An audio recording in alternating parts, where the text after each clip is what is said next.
up, everybody? What up, everybody? Let's talk about it. It's April Dawn. What up, everybody? It's April Dawn. What up, everybody? It's April Dawn. Let's talk about it. What up, everybody? It's April Dawn. Let's talk about it. This is Queen Sugar, Season 6, Episode 8. I thought this episode was really good. We got a couple twists and turns, things we didn't expect to happen. Things kind of went left in some people's relationships. You know, we know can't be no happiness found on this show, but it was still good. The actors are acting, honey. So let's go ahead and get into it. We start off this episode with Ralph Angel and Darla. Basically, they're just commiserating over the fact that they have to leave. Ralph Angel still has not wrapped his head around the fact that, you know, they could be losing the farm. Most likely, they're going to lose the farm, and he needs to find somewhere else for them to live. Darla, who has shown a lot of growth in this season, I guess preparing for a new life does mature you, right? She has seen a lot of growth, and she's basically telling him our family is wherever we are, where our family is, and we're going to figure it out. You see Nova. Nova is going through this like PTSD. She's having a lot of flashbacks. She's picking up things, you know, that are still out of place from where the police busted in her house and took her to jail that day. And she's, you know, kind of having this traumatic experience. So Nova is really going through it this episode. So then we see Charlie and the farmers. So she talks to Ralph Angel and tells Ralph Angel that she needs him to come down because they need to talk. The settlement has been decided, and you know everything she needs to tell the farmers. So she tells the farmers there's good news and there's bad news. Basically, we won the settlement, but when it's split up between everybody, you're only going to get $20,000. But she did finagle some money from the American Rescue Plan for them to get $20,000 as well. So they should all get $40,000. Now that's not, you know, obviously it's not worth what their land is worth or whatever, but you know, it's something, and something is better than nothing. And you know, with this win, they can use that to propel themselves forward to continue to fight. So you know, the damn farmers, y'all know them damn farmers are so ungrateful. They don't never do nothing, but they get upset. Like half of them didn't even want to be in this lawsuit, and then the other half of y'all didn't even want to be in this lawsuit. And now you got an attitude because you didn't get as much money as you thought you was going to get. Child, when they had to beg your ass to sign up to be in the girl, them farmers, Charlie is better than me, honey, because, listen, I'd have told them, forget y'all. They take y'all in and run a highway over the top of it, all right? He also takes this time to thank Ralph Angel and let him know that, you know, they wouldn't be able to do this if they didn't have him. Pushing everybody, encouraging everybody to be a part of it. So we see Isaiah and Micah, they're looking at the artwork. He's showing them the pictures and, you know, he's telling him, you know, man, you need to do a show on campus. This is Isaiah. He's telling Micah, you need to do a show on campus. Or, you know, at the frat house, they need some culture there. And, you know, he's laughing, they're joking. And then Micah tells him that he's really grateful for his friendship. He's been there for him through a very hard time. And, you know, it was a time like somebody walked in the hallway and they hugged each other and he like hugged him closer. You know what I mean? But just to show got people that, you know, he might be queer, whatever. It don't matter. Like, it don't matter. He's my friend. He's a good person. And that's all that matters. So he just tells him he appreciates, you know, him for his friendship during this difficult time in his life. Then we see Vi in Hollywood. Now, Hollywood notices that Vi moving a little slow. He tells her, okay, it's supposed to be the showing for Micah at the real spot. So she says, you know, don't cancel it, because he was like, I cancel it. We can stay at home. She's like, no, don't cancel it. Keep it. You know, don't cancel it at all. I'm fine. I'm going to be okay. Like, I'm not going to lie. As much as I talk about Vi, I'm a lot like her. I will say that I'm fine over and over again when I know I'm not fine, because I just don't want to bother people or people to go out their way or whatever for me. And I know that's probably not the best trait about me or whatever. I always think that I'm fine. I'll be like, I'm fine, I'm okay. Which we know that she's not fine, because we see that, you know, later on she has some rashes. You know, she has lupus, so she have rashes, and it is, you know, it's a flare up. And then she stands up to go do something and she passes out. Like damn near as soon as the nigga walk out the door, she passing out. I'm like, okay, girl. So then we see Nova and her neighbor. Y'all, I don't know this man's name. Somebody put his name in the comments, because I do not know this man's name. I just be like Nova and her neighbor. Nova and her neighbor. The neighbor comes by. He checks on her. He bought her some gumbo, baby. He said he made some gumbo. And she's like, wow, you know, that's really nice of you, thoughtful, you know. And she tells him that she about to hit the road. You know, she been stressed out. memories and things have been coming up about, the police encounter that she had, and so she just wants to get out of town. And he's like, okay, well, do you want some company? I'm remote. I'm a digital nomad. You know what I'm saying? That's like a popular thing now too. Now, guys, I don't know if you know that, like they calling it the Great Resignation, and then the digital nomad life. People wanting to work, all over the world and not have to be tied down to an office. That's something that's happening now or whatever. So he's a digital nomad. He can, get up and go wherever he needs to go. So she's like, okay, I guess, we doing road trips now. He was like, yeah. So, he just wanted to make sure that she was okay, even though he knows that she can take care of herself. So she tells him to go pack, and they going on a road trip together. So we see everybody's at the real spot looking at Micah's exhibit. And they're kind of complaining about, the money, and white people always ain't gonna never give them nothing but crumbs and all of this. And, Micah's like, it don't have to be like that. We can change things, but we have to be radical. We have to, be the change, basically. We have to stop complaining about shit and get up and do some shit. That's basically what he's trying to say, okay? That's what I thought he was trying to say. I don't know about y'all. But, they start talking about Nat Turner and Marcus Garvey and all that stuff. And, be the change you want to see, honey, and think radically outside the box. And then we see Davis and Charlie. Davis has called Charlie, and they're kikiing on the phone. And he tells her that he got her some tickets to something fun. And she was like, what you mean? He was like, go outside the car outside. I'm going to see you later and pack you a little whole bag, baby. Okay? Pack you a little overnight, spend a night bag. Okay? So we see the neighbor and Nova at the gas station. They just talking like they whole thing was they had a trip to Whitney Plantation. And so, we just drop in with them in and out, and they having moments, moments looking around like we all have. I know y'all, if you watch my channel, you saw me review The Good Lord Bird, and baby, I was crying every other week, because just to think about what them people went through, it's mind-boggling how we ain't just burnt this whole country to the ground. Like, I don't see how that hasn't happened yet, because the atrocities that have been committed against African-American people in this country since the day we stepped foot on this land is absolutely atrocious. It's unimaginable. Okay, it's unimaginable to think that people suffered. You think how hot it is to stand outside for 5 minutes on a hot day in Texas, 100-degree day. Okay, and think about working in there from sun up to sundown. Baby, that right there is enough. Not to mention you getting beaten, raped, and all this. I mean, we ain't going to go into it. I ain't going to go into no diatribe, but they're having their moments throughout the whole episode, basically.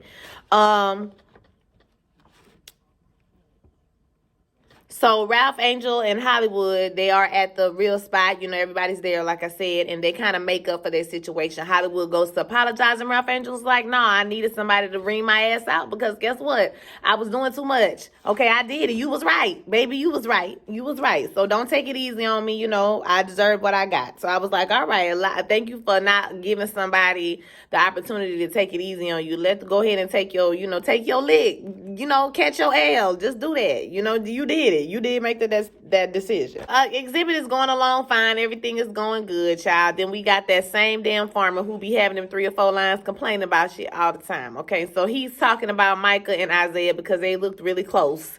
In this one picture, he was like, this what you talking about, liberation right here? Y'all about to be a couple? Y'all like together or something? I was like, child, this ain't country people.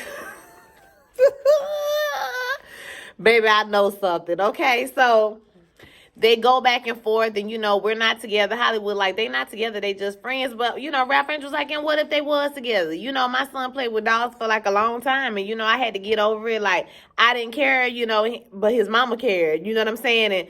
And they were like, what about, men who showed each other affection? When I was in Rwanda, this is Isaiah. When I was in Rwanda, men held hands. They did this. They hugged each other, And the black farmer said, baby, you ain't in Rwanda, child. I know it was ignorant, but I laughed too, okay?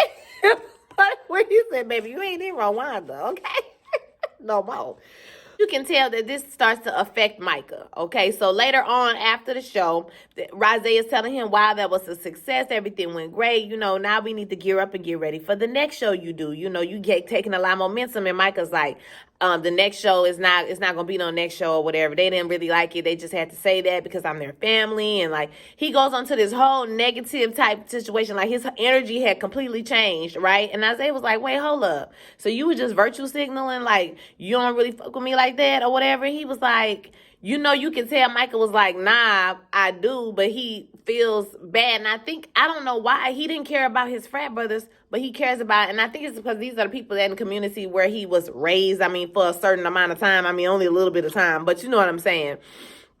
These are people in his community that know him. It's a little bit different from people who don't really know you, that you go to college with. You can, you know, you can do that to them, you know, but you may not be able to do that to people in your community because that's people you know. So maybe that's why it affected him so much. But I don't really see why this old man, I was kind of like with Isaiah, like, you gonna let this old, out of touch man, you know what I'm saying, affect you like that? Like, Micah, we know you better than that. So he started really acting funny with his friend, and Isaiah was crying like, I don't need you, because he was like, man, I defended you or whatever, so you was just talking shit with me or whatever. And Micah was like, nah, I defended you in front of everybody, like I was the main person. He was like, I don't need you to defend me. Like, my sexuality don't need defending.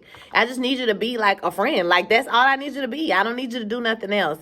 And so they done put a rift in their relationship, so now he gone out or whatever. Back to Neighbor and Nova. They on a self-guided walking tour of Whitney Plantation. I heard that Whitney Plantation is really, really nice. It's in Louisiana, and it's one of the only plantations that don't like really hide the history of what happened at that plantation, which is some horrible things.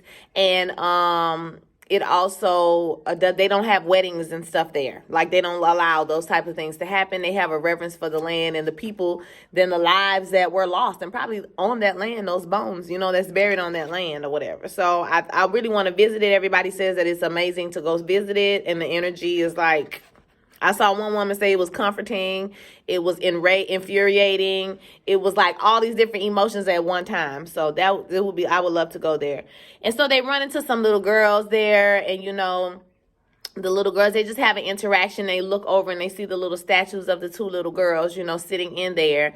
And you know, it brings to mind the little 4 little girls in Birmingham that got blew up in the bomb, you know, like, even after slavery, you know, people were still getting persecuted into the 50s and 60s. And so, you know, Nova's just like, wow, we are a wonder. And we are. I already went into that. We are a wonder. We went through that. We survived them. Not only did we survive, we thrived as a people. We thrived. Okay. So, you know, I love black people, all black people, no matter how ghetto, how country, how ignorant. It just, you know, it's all a symptom of white supremacy in my eyes, okay? So, and we are who we are. You know, people are who they are. They're only going to be who they are. So, you know, I just feel like we're strong. As a people, we're strong. We have a culture, and I'm speaking to African-American people. We have a culture. Don't let nobody tell you we don't have a culture. We got a culture. We all damn live the same life, okay? We all got the same pot in the house, period. Your grandmother always said the same thing to you. We have a culture. Believe that. Then we see Hollywood. He finds Vi. She's awake, and he tells her that he needs to take her to the hospital. And she keeps saying she's fine, she's fine, she's fine. And all she needs is some meds, and she just needs some rest and some, you know, water, and she'll be fine or whatever. And he's like, okay, but if you're not getting better later, then I'm going to take your ass to the hospital, okay? And so then we see Isaiah and Micah. Like I said, they have their little argument. It was sad to me to see their little argument happen between them. I didn't really like that.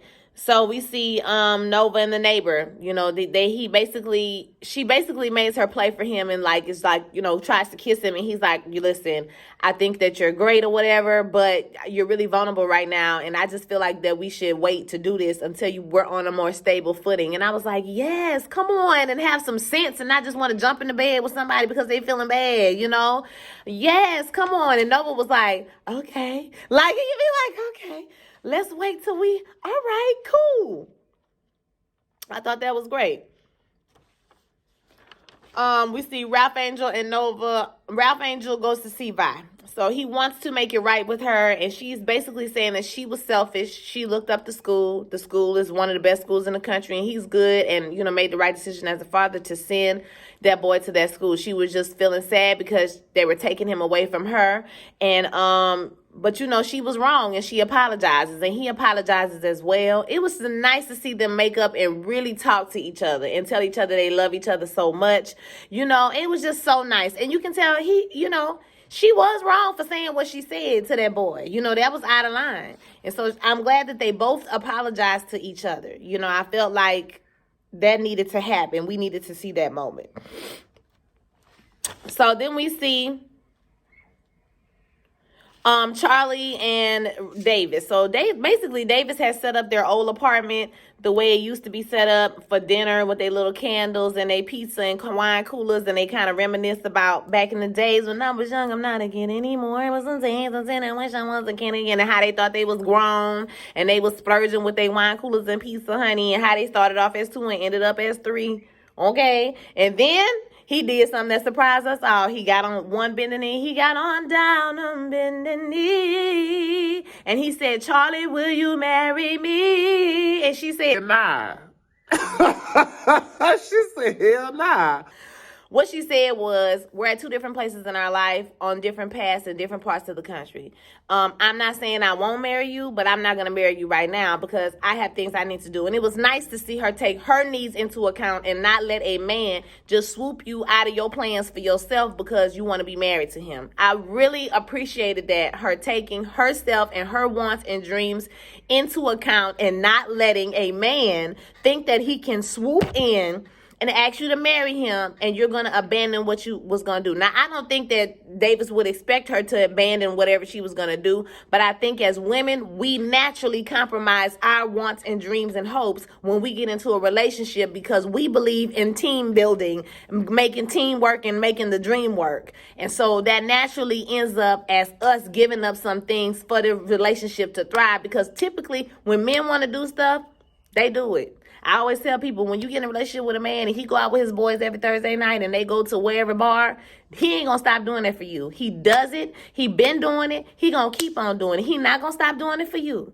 So if you got a girls' night or you got a book club you like to go to, don't start sacrificing that because you want to cook him dinner, because then he gonna expect you to do it.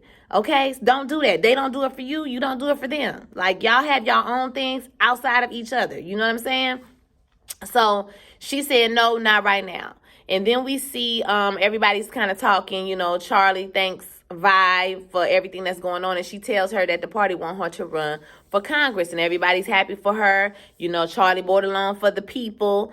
And is Davis cool with it? Davis is cool with it. We're good. Everything is good. And then we see Darla and Ralph Angel talk, and she says that she found an apartment for them in a really nice part of the city. The rent is pretty reasonable, and you know they need to start thinking about what they're gonna do next. And he's still not ready to accept it. And she's like, you know, we need to accept that this is going to happen. So we need to make a plan moving forward. So, like I said, I really appreciate Darla's responsibility and adulthood that she has shown. Okay. Other than wanting a doula expensive ass shit they can't afford. Okay. That's why that man out there stealing computers and shit. But other than that, she has been really mature, where Ralph Angel has been very immature this season, okay? So I want to hear what you thought about this episode. I thought it was a great episode. Don't forget to like. Don't forget to comment. Don't forget to subscribe. And I'll holler at y'all next week. Peace.